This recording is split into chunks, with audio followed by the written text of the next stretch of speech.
Ich freue mich riesig, euch mitteilen zu dürfen, dass wir nun auch im Social-Media-Bereich, von dem ich ehrlich gesagt, gerade was den Business-Bereich angeht, so gar keine Ahnung habe, Unterstützung gefunden haben. Antje wird diesen Bereich jetzt nach und nach aufbauen. Hier findet ihr die Links und falls ihr die in unserem Kanal sucht, findet ihr sie hier. Und hier noch die drei weiteren Links. Wenn ihr hier ein bisschen weiter runter scrollt, das wird nach und nach aufgebaut, wie gesagt, oder direkt hier unter mehr, da auch noch mal weiter runter und dann habt ihr sie hier auch. Antje wird das, wie gesagt, ganz in Ruhe alles aufbauen und dann werdet ihr da sie auch jederzeit kontaktieren können. Nun aber zum heutigen Thema. @leh2dy hat sich ein Video von uns angeschaut bezüglich des Bull-Put Spread und wollte jetzt ganz gern noch einmal wissen, wie man hier ein Stop und oder Take Profit anhängen kann. Darum soll es heute gehen. Hallo, mein Name ist Nicola von Börse und Co. einfach erklärt und nun wünsche ich euch ganz viel Spaß mit Patricia. Hallo Leute und herzlich willkommen zu unserem neuen Video. Wir schauen uns heute mal an, wie wir an eine Combo, zum Beispiel einen Bull-Put-Spread, einen Stop und oder Take Profit anhängen können. Bevor wir aber einsteigen, noch der Hinweis, dass dieses Video von links präsentiert wird und wir sehen uns gleich wieder.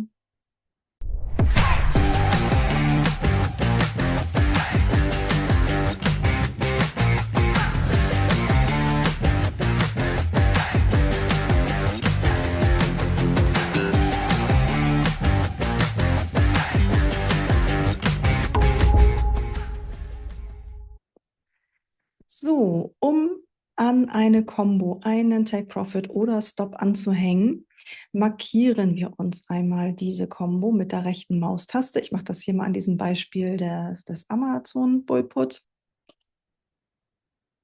Wir gehen also einmal mit der rechten Maustaste darauf und wählen hier Schließen.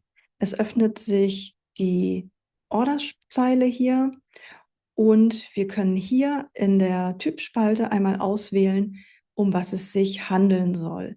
Soll es eine Gewinnmitnahme sein, dann können wir hier die Limit Order stehen lassen oder wir können hier auch einen Stop auswählen oder ein Trail zum Beispiel.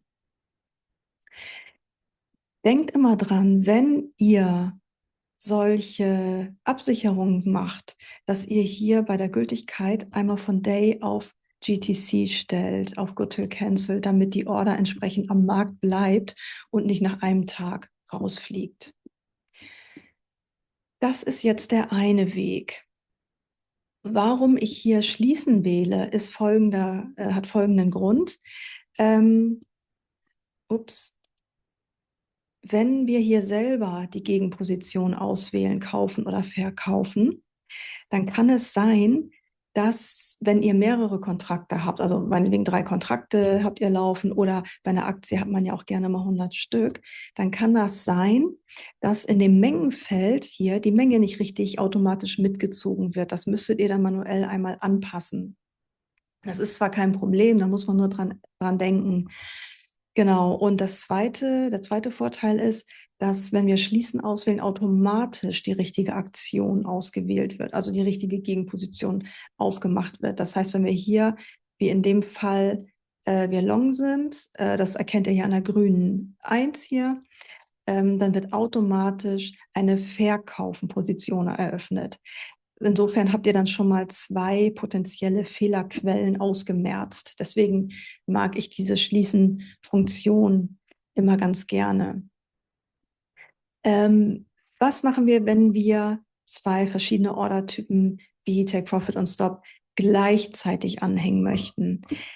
Bei Einzelaktien oder einzelnen Optionen könnt ihr das über die Exit-Strategie machen. Das funktioniert leider bei Kombos nicht, zumindest nicht in der TWS. Eventuell funktioniert es in der App, das habe ich aber noch nicht ausprobiert. Bei einer Einzelaktie müsstet ihr dann hier einmal auch auf die rechte Maustaste gehen, dann auf Trade und dann hier seht ihr Create Target, Stop, Exit, Bracket. Das wäre dann die Exit-Strategie, wo ihr dann ganz elegant 2 Orders gleichzeitig machen könnt. Wir können dazu eigentlich auch mal ein eigenes Video machen, wenn euch das interessiert. Kommentiert das mal gerne. bei Interesse. Wir freuen uns ja generell auch immer über Kommentare und auch gern mit mehr als 7 Worten für den Algo. Da freuen wir uns immer sehr drüber. Ja, also wenn wir jetzt an unsere Combo gleichzeitig ein Take Profit und Stop machen möchten, dann müssen wir ein bisschen kreativ werden. Ich nehme jetzt hier einmal eben diese Order da raus. Ich gehe hier einmal auf Verwerfen. So. Ich gehe also wieder auf rechte Maustaste, schließen. So. Wir nehmen jetzt hier mal zuerst den Stop und nehmen da jetzt mal irgendeine Zahl. Das ist ja jetzt alles auch immer nur sehr beispielhaft. So, 50 Cent. Und dann denkt wieder dran, hier von Day auf GTC zu stellen. Und bevor wir jetzt hier übermitteln, brauchen wir noch eine weitere Spalte. Und zwar heißt die OCA, One Cancels All. Ich habe die jetzt hier schon drin. Solltet ihr die da noch nicht haben, könnt ihr euch die ganz einfach hinzufügen, indem ihr auf eine beliebige Spalte geht und dann auf Layout anpassen. Es öffnet sich dann dieses Fenster hier und in den Orderspalten würdet ihr das dann finden. Ich sehe es jetzt hier schon bereits auf der linken Seite, weil ich es ja schon drin habe. Ansonsten seht ihr das hier auf der rechten Seite und könnt euch das dann hier über diesen Hinzufügen-Button dann hinzufügen. Genau, ich gehe jetzt hier mal auf Abbrechen. So. Genau. Also gehen wir das nochmal durch. Wir haben jetzt hier einmal den Stop eingetragen. Wir sind hier auf Good Till Cancel gegangen und jetzt werden wir noch eine weitere Zeile einfügen, indem wir hier wieder auf die rechte Maustaste gehen und nochmal auf Verkaufen drücken. Es öffnet sich also die zweite Orderzeile. Ihr könnt das ja übrigens auch, wenn ihr diese Orderzeilen nicht mögt, auch alles hier oben über dieses Order-Ticket immer machen. Das geht genauso gut. Das ist Geschmackssache. Genau, wir haben jetzt hier wieder die Orderzeile und wir lassen jetzt hier in dem Fall mal das Limit stehen, weil wir ja ein Take Profit eintragen wollen und nehmen entsprechend mal irgendeine Zahl jetzt. So, was weiß ich hier, 20 Cent, kaufe ich das zurück. So, ich ändere hier wieder von Day auf GTC. Und bevor ich jetzt hier auf Übermitteln gehe, muss ich dem System jetzt einmal mitteilen, dass diese beiden Orders zusammengehören. Und das mache ich nämlich über diese OCA-Spalte. Das heißt, ich gebe dem Ganzen jetzt mal einen Namen. Da es sich um die Amazon-Aktie handelt, nenne ich das jetzt mal ganz einfach hier AMZN. Alles klein geschrieben und da auch. Und warum ich das jetzt hier alles so klein schreibe und einfach halte, ist einfach der Grund, wenn ihr das zu kompliziert macht mit Groß-Kleinschreibung, Punkt, Komma, dann ist ja wieder Fehlerpotenzial gegeben. Ne? Und dann, sobald ein kleiner Tippfehler drin ist, erkennt das System schon nicht mehr, dass die zusammengehören. Insofern muss das immer 100%ig hier zusammenpassen. Das ist ganz wichtig. Somit gebt ihr dem System dann zu verstehen, die gehören zusammen. Und wenn eine Order ausgeführt wurde, wird die andere automatisch gelöscht. So lauft ihr nicht Gefahr, in eine Doppelausführung zu kommen. So, genau. Wenn wir das jetzt so eingetragen haben, das stimmt alles, dann können wir hier auf dieses Order-Bestätigungsfenster gehen. Das ist immer noch mal zu kontrollieren tatsächlich. Also nehmt euch da einfach die paar Sekunden Zeit, weil es deutlich nerviger ist, wenn man das jetzt hier überspringt und gegebenenfalls einen Fehltrade hat, den dann auszubügeln. Das ist deutlich nerviger, als sich das mal kurz hier anzugucken.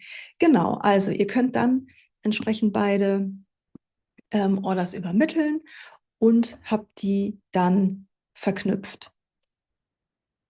Ich mache das jetzt hier mal an dem Beispiel. Ach, das ist jetzt der Vorführeffekt. Da ich das bereits einmal schon eingetragen hatte, wird es mir jetzt nicht ausgeführt. Aber ich denke, das Beispiel sollte dann noch klar sein. Ja, das zum Thema, wie wir 2 Orders an eine Combo anhängen können. Wie gesagt, es gibt diese Exit-Strategie, die ist sehr schön eben für Einzelaktien oder einzelne Optionen, aber leider eben nicht für die Kombos. Ja, wenn euch das Video gefallen hat, freuen wir uns sehr über einen Daumen hoch und wenn ihr uns ein Abo dalasst, vielleicht sogar den Thanks-Button drückt, weil es dem kleinen Kanal hilft zu wachsen. In diesem Sinne, happy trading und bis zum nächsten Mal.